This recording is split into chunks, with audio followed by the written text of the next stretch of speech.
e começou a falar que o voto impresso seria um retrocesso abominável nas palavras dele. Neste momento ele foi interrompido uma primeira vez, aí ele tenta retomar o discurso e é interrompido uma segunda vez.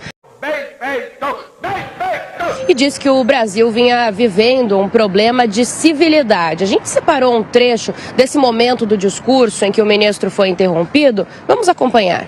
Tá bom. Minha gestão na presidência do TSE, eu precisei lidar com a pandemia, precisei oferecer resistência aos ataques contra a democracia e impedir esse abominável retrocesso que seria a volta ao voto impresso com contagem pública manual, que sempre foi o caminho da fraude no Brasil. Porque a senhora pode entrar na internet agora, qualquer pessoa... Eu já vi. Tá bem. Isso é mentira. Esse era o discurso oficial. Não, contagem pública manual. Isso é mentira. Bom, muito bem. A gente vai confiar nas urnas e o cara que vai presidir foi o cara que liberou o maior ladrão da... Muito bem. Seguindo a viagem, então, o discurso oficial era... Isso.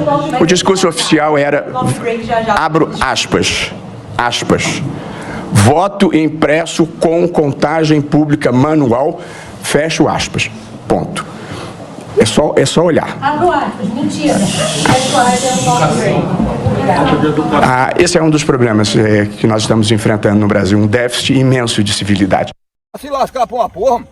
Achei interessante essa expressão que o ministro usou, déficit de civilidade. Parece que em cada palestra de ministro surge uma fase intrigante.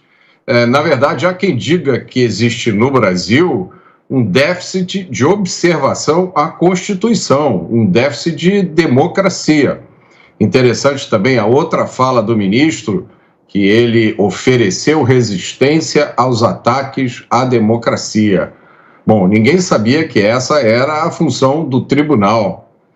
Outra observação interessante foi a fala dele sobre voto impresso versus voto manual, que parece ressuscitar uma confusão que muita gente diz que é proposital, porque a proposta que se defendia e que muita gente ainda defende é um voto impresso ao mesmo tempo em que o voto eletrônico é processado. O voto impresso serve para que se faça depois uma conferência. E nunca houve o pedido de ninguém que eu saiba para que se voltasse a um voto manual. Isso é uma confusão deliberada.